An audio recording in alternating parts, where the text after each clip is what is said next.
Fa tsy tokony ny mpitsara amin'izao zavatra zao ny teny hoe melk Jean-Luc na tsia satria ny seny izay tokony hotoriana no mitory. Ny voapanga dia niaika izy fa niditra tao anatin'ny serveur-ny CENI ary efa ela sady imbetsaka izy no efa niditra tao anatin'izany serveur-ny CENI izany ary mety avoasazy ny voapanga roa taona ka hatramin'ny 10 taona an-tranomaizina ary andolamande 2 millions ariary ka hatramin'ny 10 millions ariary. Araka ny vaovao efa miparitaka an-gazety sy amin'ny télévision maro samihafa dia tena marina tokoa fa nahiditra amponja vonjy maika i Jean-Luc Randriamihoatra. Nivoaka omaly 9 janoary 2024 ny didina voaka ny fitsarana tribunal Anosy rehefa avy nandalo fampanoavana izy. Tafitohina daholo amin'ny fomba fiasan'ny fitsarana izay milelaka amin'ny fitondrana ny mpanaraka toedrara politika sy mpanaraka ny fiainam-pirenena. Toy izao ny voalazan'ny fanirisoa tao amin'ny page Facebook-ny: fitondran-doza, fitsaran-doza, fitsaram-poza, pitsaran-doza. Ny any kotrila maitso amiko kosa dia tena mampitenindratsy azy mihitsy ny fomba fiasan'ny fitsarana eto an-toerana. Fa tsy afaka vakitsika zato isan-jatony izany. Toy izao ny ampahany afatra ny Ozarainy mivantana amin'ny Ramatoa procureur de la République Rakotoniaina Narindrana Valiny. Toy ny olona tony ve mba manao enquête ireo volamena amin'ny taona mivoaka Bois de Rose, ireo mivoasy tranquille ao Mada nefa ny any ivelany mahita fa meloko izy. Rimbikery laza, tsy haiko nareo fa na zaho tsy mipetraka any aza dia SSPB mahita ny mpitsara fampanoavana sy ny sisa. Miseho mahay lalàna daholo rehefa iarahany ao ambony, ohatrany hoe tsy misy lalàna ao dago ao. Somary masadekatra ihany ity toedrara ity satria mizarazara tanteraka ny fomba fijerin'ireo mpandalina ity toedrara ity. Mialohan'ny dirantsika lalina amin'izay nefa tsara ihany raha ampatsahivinatsika indrindra fa ireo izay tsy maraka n'ity raha fisamborana Jean-Luc Randriamihoatra sy ny fampidirana amponjazy. Ampatsahivinatsika fa resaka piratage ny tranokalan'ny CENI no voalaza fa ny ampangana azy. Ho antsika izay tsy maraka dia tamin'ny 12 Desambra 2024 lasa teo no nisamborana azy ary nitazomina tao amin'ny gendarmeria ka io omaly nandalo fampanoavana tao amin'ny tribunaly Anosy ary efa nalefa eny an-tanimora rehefa avy namoahana didy makasika izany. Araka nefa nolazaintsika teny am-pendohana dia tena masadekatra tokoa ity toedrara ity. Etsy andany ny CENI, ny mpitsara sy ireo mpomban'ny fitondrana dia miezaka mafy mihazakazaka ny andentika any Jean-Luc Randriamihoatra. Etsy ankilany kosa ny rehetra mahita fa tsy misy ifandraisan'ny Jean-Luc Randriamihoatra iny toedrara iny. Nanamafy solombavam-bahoaka Rina Randriamasinoro androany raha niresaka tamin'ny mpanao gazety fa tsy nisy ny pirate ny sitiny CENI na tranokalan'ny CENI. Porofon'izany hoy izy, teo ny eo ihany ny CENI afaka nanova ny voka-pifidianana taoriny ireny fivoahany voka-pifidianana faharoa tao amin'ny tranokalan'izy ireo. Izany hoe nanana akse zato isan-jato ny CENI tamin'ny fotoana nilazan'izy ireo fa nisy ny piraty ny tranokalan'izy ireo. Niarana hita moa fa i Jean-Luc Randriamihoatra no notondroina ho niditra tao amin'ny tranokalan'izy ireo satria nanao publication tao amin'ny page Facebook n'izy. Ho an'ny mpikirakira tambazotra tserasera rehetra dia saika ny partage an'ireny voka-pifidianana faharoa izay navoakan'ny CENI ireny fa i Jean-Luc no notondroina ho tompon'antoka tamin'ireny. Nanamafy ity solombavam-bahoaka ity fa tamin'ny fotoana nisamborana ny Jean-Luc dia tsy nisy mpitory izy fa nosamborina ho atao fanadiadiana fotsiny. Akory nefa nahaterana fa nijoro ho mpitory indray ny CENI omaly nanararoatra ny fisamborana any Jean-Luc Randriamihoatra. Nefa raha tokony ho izy dia ny CENI no tokony ho toriana satria mpanakorontana manitsakitsaka ny lalàna amin'ny fifidianana, mamoaka ordonnance maro samihafa tsy ara-dalàna sy ny sisa tsy voatanisa ho isy solombavam-bahoaka Rina Randriamasinoro. Ny samborana Jean-Luc dia miapitsony iny famoahana vokatra tao amin'ny CENI izay ny CENI ihany amafisika tsy nisy ny pirate izany ny sitiny CENI. Ny antony manino izay miteny hoe tsisy ny pirate ny sitiny CENI iny ihany izy dia efa afaka nanidy an'ilay site ary mbola afaka nanao modification tao anatin'iny site iny satria jereo fa tsisy intsony zao ao anatin'io sitiny CENI io nanomboka tamin'iny fotoana iny reny listana ordonnance reny. Dikan'izay izy ihany namoaka an'iny vokatra iny zany ary mafisiko izay fa tsy nisy ny pirate zany le izy.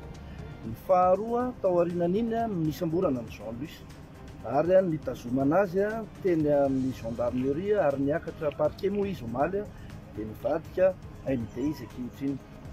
Za zany eto manamafy fa tamin'ny voalohany izy tsy nisy mpitory fa taty aoriana izy lasa ny CENI no nitory azy ary mafisiko ny hoe CENI tokony hotoriana no lasa mitory ankehitriny satria ny CENI ny tena mitondra ny fanakorotanana teto amin'ny firenena ary indrindra ny fampiasana ny ordonnance iny dia izy tokony hotoriana indray zany zao no manjary mitory ary mahazo rariny izy mampiditra ny Jean Luc etỳ Tanimora moa zany AMD. Fanampin'izay raha mijeran-kaiky ity toedra raha fandentehana ny Jean Luc Randremihoatra ity dia mahatsikaritra fa misy tsindry azo lena ao hoy solombavam-bahoaka Rina Randriamasinoro. Efa niarana hita ho izy fa accès public no nidirany Jean Luc Randremihoatra toy ny nataony rehetra izay nizara tao amin'ny tambazotra tserasera sy ireo pejy maro samihafa. Tsy manana profo mivaingana ka andentehana ny Jean Luc ny fitsarana. Fanampin'izay somary mampalasa eritreritra ny ity solombavam-bahoaka ity ihany ny fandavan'ireo mpitsara ny fangatahana ny anaovana démonstration mba hanaporofona hoe tena accès public marina no hita tao amin'ny rindriny Jean Luc Randremihoatra fa tsy nisy nasa ireo mpitsara na ireo tompon'andraikitra tao amin'ny fampanoavana.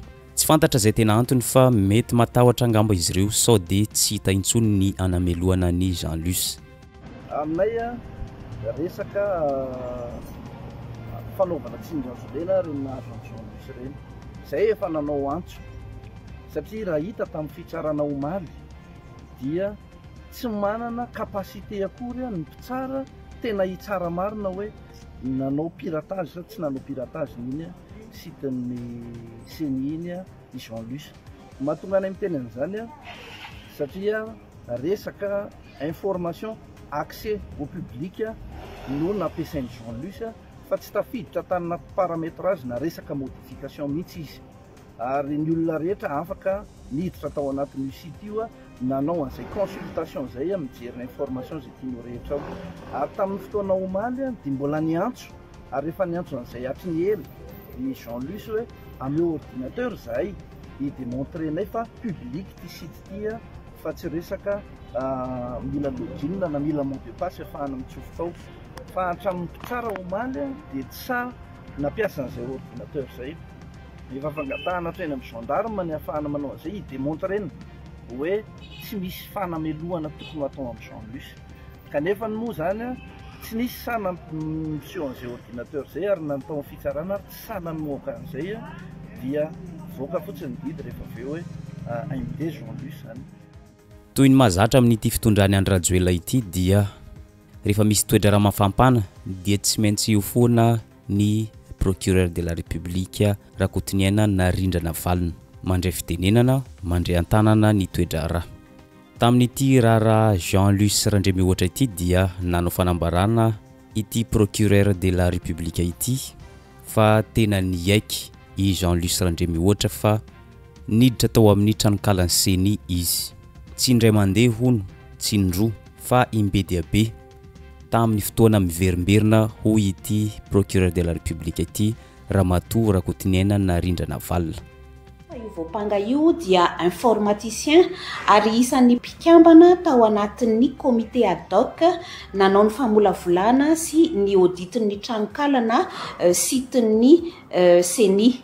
Rehefa noadiadina teo anatrehan'ny mpitsara ny voapanga dia niaiky izy fa niditra tao anatin'ny serveuran'ny CENI ary efa ela sady imbetsaka izy no efa niditra tao anatin'izany serveuran'ny CENI izany.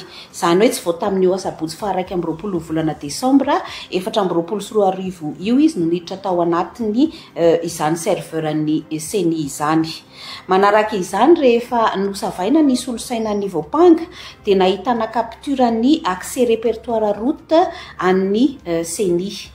Ny fahadimy volana Aogositra 2024 ihany koa dia namoaka tao anatin'ny compte Facebook ny voapanga izay manao hoe taratry ny fitondrana mivoaka tsokosoko miditra tsokosoko jiramandoza ny aiky ihany koa fa namoaka ireo teny ireo tao anatin'ny kontiny ny voapanga izany vesatra voalaza rehetra etsy ambony izany no ny ampangana azy ankoatr'izay namaky ireo andian-dalàna famaizana toy ny hoe mety ho faiziny lalàna andoalamandy eo amin'ny ray hetsy ka hatramin'ny 10 tapitrisa ariary na 100,000 ariary ka hatramin'ny 10 millions d'ariary ary miampy fampidirana ponja ray ka hatramin'ny 5 taona an-tranomaizana ho ity procureur de la république ity Ramatoa Rakotiniaina Narindra Navalona.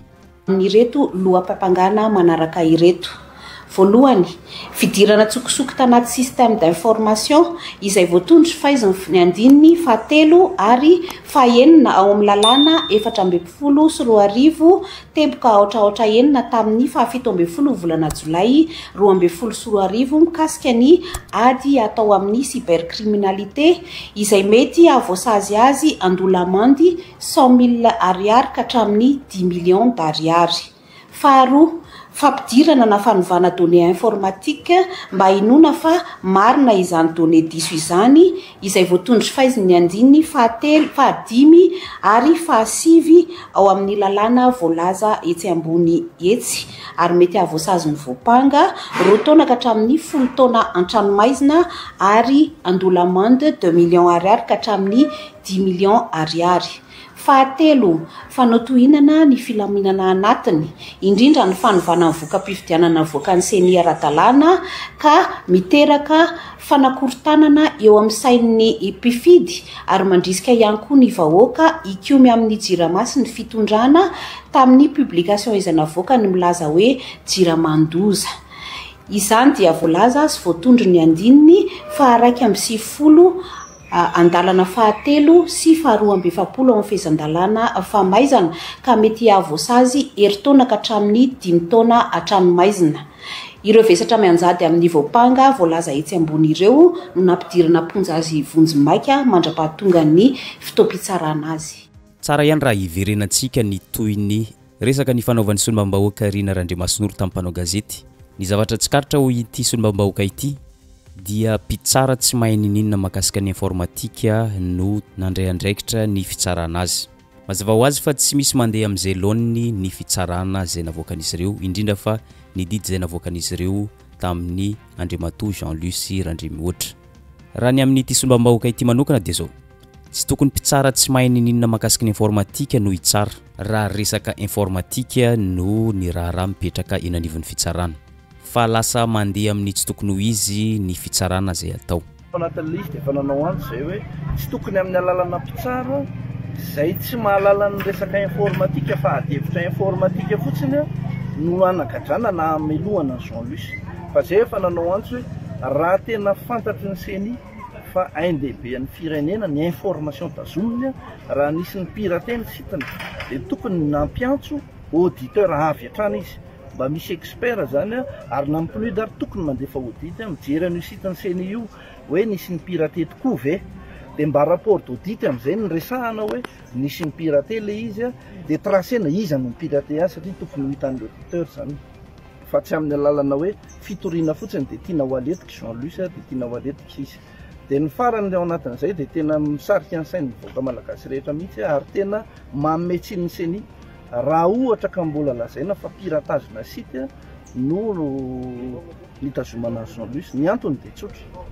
Io site io zany ary io logiciel io miankina ny miaindehiben'ny firenena satria amin'ny alalan'io site io no amoahana hoe reto indray ny olom-boafidy vaovao na hatramina filoham-pirenena hoe tia no lany filoham-pirenena zany mivoaka ao anatin'io site io. Reto ny solombavam-bahoaka mivoaka ao anatin'io site io, reto mibeny tanàna. Ka raha ohatra ka masamy tena ny seny fa piratena olon-tsotra kely anankiray ery ny sitiny dia tena tsy maro toerana daholo zany ny olom-boafidy rehetra mikarakarain'io seny io satria ahoana no eritreretin'ny sainao hoe olon-tsotra ery dia ho tafiditra hanova voka-pifidiananao dika zany tsy marina daholo zany reny voka-pifidianana voaka sitiny seny ireny satria izy tena tsy mahafehy an'ilay site tsy sécurisé kory ny information mivoaka ao. Ankoatran'ireny rehetra ireny ity fanehoan-kevitry solombam-bahoaka Rina Andriamasinoro ity dia mamaly ny fanambarana zay nataony procureur de la république Ramatoa Kotiniana Narindra Navalna. Tsy ny pitsara hoy ity solombambaoaka ity no tokony hiazakazaka anamarina fa tena nisy tokoa ny piratage. Raha tokony ho izy hoy ity solombambaoaka ity, raha tena nisy ny pirate tokoa, ny tranokalanseny dia tokony antso auditeur nationaly na internationaly.